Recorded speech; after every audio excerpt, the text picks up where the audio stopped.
Alrighty, everybody, Ken Salvail here today, talking about cut flowers. So here we are. We're having a quick look at our garden. We just plant an assortment of beautiful annuals every year, just around the little sitting area here, and we put in just an assortment. But some of the best cuts are the zinnias that we have here.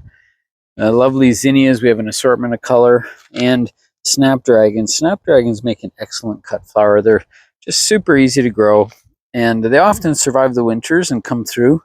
Here's another lovely pink snapdragon. And the taller the variety, that's the way to go. The tall ones have the longer stems, a little bit nicer for cutting.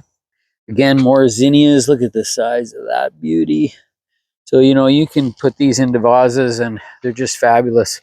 Make great cut flowers. So here's another type of zinnia that's in a planter. And so we have lots of zinnias around for sure.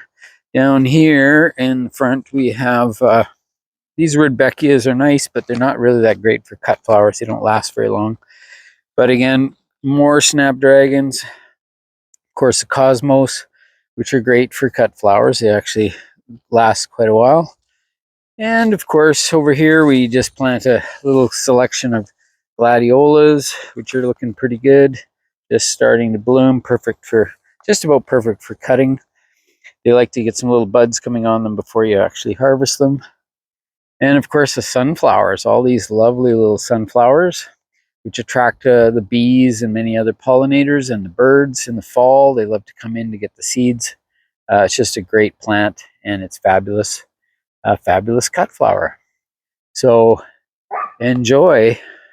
Always grow a bunch of cuts. It's the way to go.